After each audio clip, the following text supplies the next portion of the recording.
Class 12th NCERT का सबसे पहला chapter sexual reproduction in flowering plant.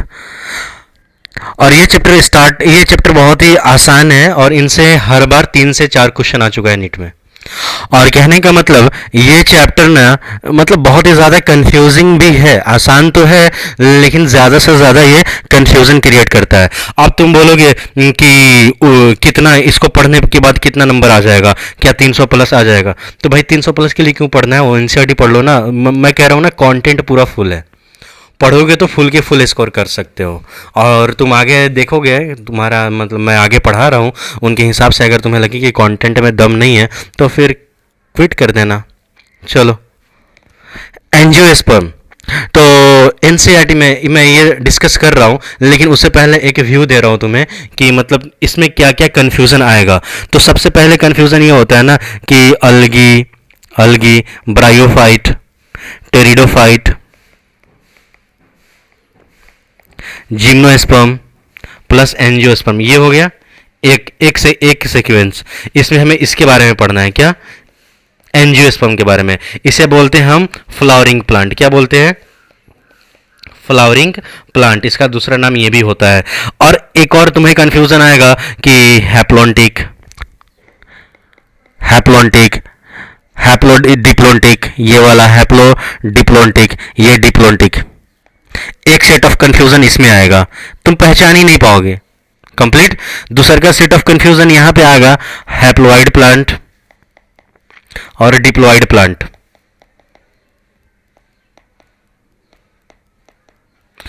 और तीसरा सेट ऑफ कंफ्यूजन यहां पे आएगा, जैसे तुमने भर भर के नाम सुने होंगे, स्पोरोफाइट क्या होता है और गैमेटोफाइट क्या होता है। स्पोरोफाइट और गैमेटोफाइट के बारे में तुमने बहुत नाम सुने होंगे, लेकिन ये तीनों अलग अलग टॉपिक है, 1 2 3। और इन तीनों के ना मैं एक फिक्स्ड एग्जांपल दूंगा, उनसे बाहर ना क्वेश्चन आएगा, ना कभी पूछा है ना कभी पूछेगा। और देखो, अलगी, ब्रायोफाइट, टेरिडोफाइट, जिम्नोस्पर्म, ये प्लांट में ब्रायोफाइट, टेरिडो, जिम्नो, एंजियो, ये सब प्लांट में ही आता है। तो हमको सिर्फ ये sexual reproduction in flowering plant में हमें ये देखना है कि इन ऑल प्लांट मतलब क्या? सारे के सारे प्लांट में स्पोरोफाइट और गैमेटोफाइट प्रेजेंट होता है। अब तुम बोलोगे भाई हमने अलगी और ब्रायोफाइट, टेरिडोफाइट में ना भर भर के तुमको स्पोरोफाइट और गैमेटोफाइट आया है, तो हम तुमको यहाँ पे ये तीनों का कॉन्सेप्ट क्लियर कर सकते हैं, लेकिन यहाँ पे ज़रूरी नहीं है। यहाँ पे ये सब प्लांट किंगडम में हम कवर करवा देंगे, हाँ, लेकिन ये मेरा इंट्रोडक्टरी लेक्चर है, मे बी नेक्स्ट लेक्चर में हमें ज़रूरी लगा तो डाल दूंगा। हाँ, लेकिन यहाँ पे नीट में क्वेश्चन बहुत ज़्यादा एराइज होते हैं। तो in all plant sporophyte and gametophyte generation present होते हैं और गैमेटोफाइट प्रेजेंट होते हैं। In pteridophyte, gymnosperm, angiosperm dominant plant body is sporophyte और so they are known as diploid plant. अब कहोगे, देखो सिंपल सी बात बताता हूँ, हेप्लॉइड प्लांट और डिप्लॉइड प्लांट का मतलब समझा देता हूँ। हेप्लॉइड प्लांट वो होगा जिसमें जो डोमिनेंट स्टेज होगा ना वो गैमेटोफिटिक जनरेशन होगा, ये वाला। और डिप्लॉइड प्लांट वो होगा जिसमें जो डोमिनेंट स्टेज होगा ना, डोमिनेंट प्लांट बॉडी होगा ना, उसका स्पोरोफिटिक जनरेशन स्पोरोफाइट होगा कंप्लीट। तो कहते हैं एंजियोस्पर्म का दूसरा नाम, एक तरह से हम इसे फ्लावरिंग प्लांट भी बोलते हैं कंप्लीट, सीड बियरिंग प्लांट बोलते हैं, और लाइफ साइकिल डिप्लोंटिक होते हैं। क्यों लाइफ साइकिल डिप्लोंटिक क्यों होते हैं? तो तुम्हें ये डिप्लोंटिक, हैप्लोंटिक, हैप्लोडिप्लोंटिक समझना पड़ेगा। तो ये मैं प्लांट किंगडम में क्लियर करवा दूंगा, या नेक्स्ट एक स्पेशल लेक्चर आएगा ना उसमें क्लियर करवा दूंगा। तो बस यही एक सेट ऑफ कन्फ्यूज़न है, अगर ये क्लियर कर लिए तो तुम्हारा biological classification, plant kingdom, sexual reproduction in flowering plant बिल्कुल हलवा हो जाएगा, मतलब इसमें कुछ बचा ही नहीं। सिंपल से बता रहा हूँ, ऑल प्लांट में स्पोरोफाइट और गैमेटोफाइट प्रेजेंट होता है। अब तुम यहीं पे बोला ना स्पोरोफाइट गैमेटोफाइट का नाम भर भर कर आएगा और तुम्हें जानना है, तो चलो आगे चलते हैं।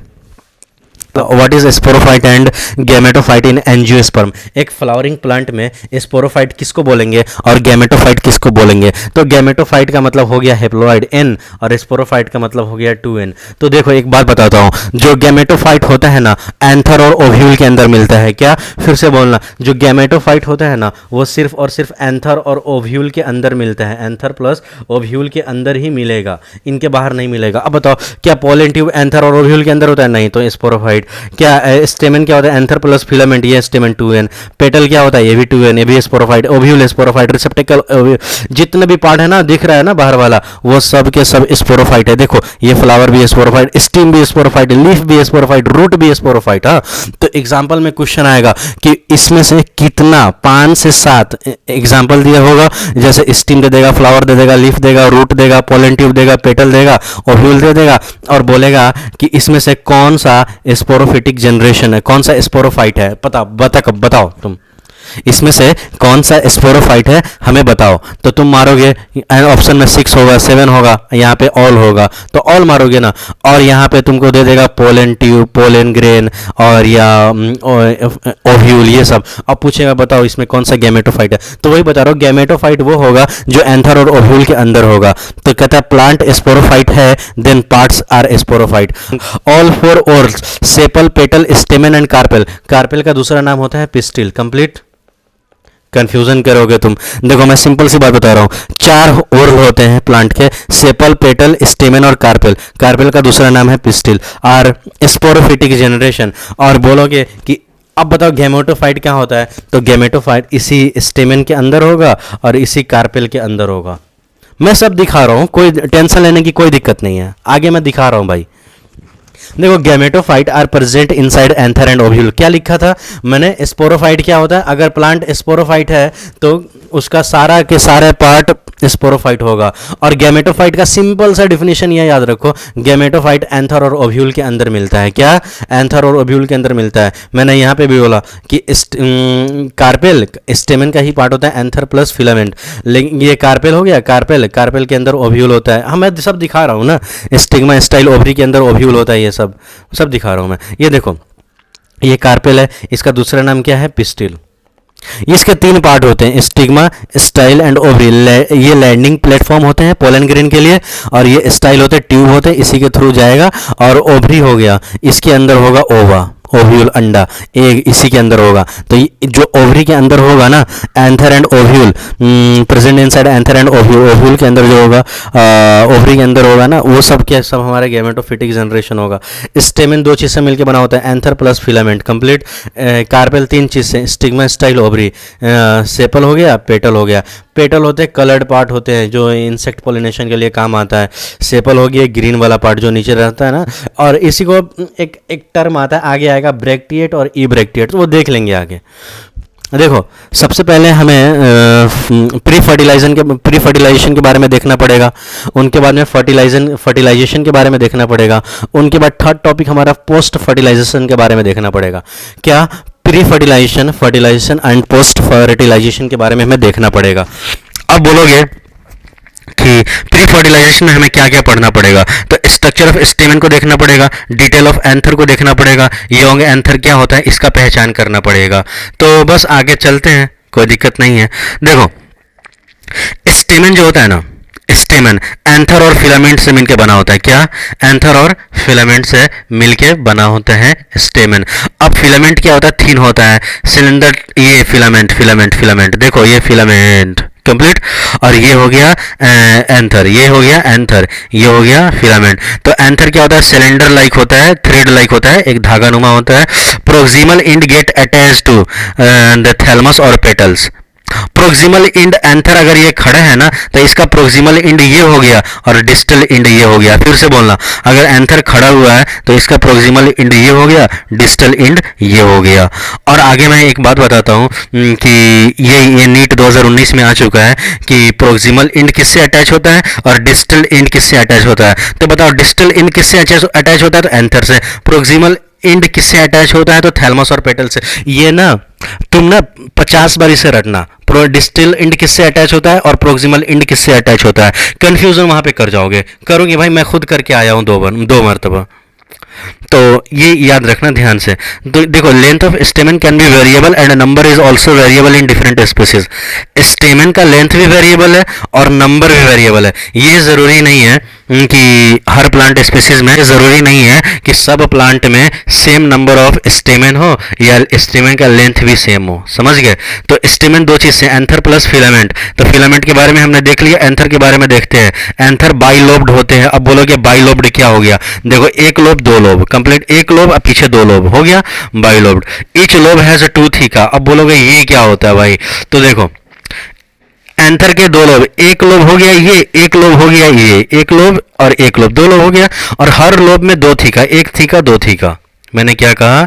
Anther is bilobed. एंथर है ना, एंथर ये होता है एक लोब दो lobe, a lobe one lobe two, complete. अब हर लोब में क्या होता है? दो थीका होता है, एक थीका वन थीका टू। इसमें भी थीका वन, इसमें भी थीका टू, कंप्लीट। अब तुम बोलोगे भाई ये तो समझ में आ गया, एंथर दो लोब होते हैं और एक दो theca complete. Longitudinal groove separate the theca of one lobe. अब कहता है एक लोब में दो थीका होता है ना, तो ये दोनों थीका को सेपरेट कौन करता है? देखो, एक लोब में दो थीका, एक थीका दो थीका, तो ये दोनों थीका को सेपरेट कौन करता है? Longitudinal groove. ये क्या है? Longitudinal groove. क्या? लॉन्गिट्यूडनल ग्रूव यही सेपरेट करता है दोनों थीका को, कंप्लीट। कहता है at each corner one microsporangia present. अब बोलोगे ये माइक्रोस्पोरेंजिया प्रेजेंट है, देखो ईच कॉर्नर पे, ये देखो एक कॉर्नर पे एक कॉर्नर, ये सब क्या है? माइक्रोस्पोरेंजिया है। समझ में आया? तो अब देखो, ये भी कंप्लीट हो गया। अ टिपिकल एंथर, ये याद रख लेना भाई, सिंपल सा क्वेश्चन आता है। अ टिपिकल एंथर इज, और एमसीक्यू में दे देगा बाइलोब, बिल्कुल सही बात, एक लोब दो लोब।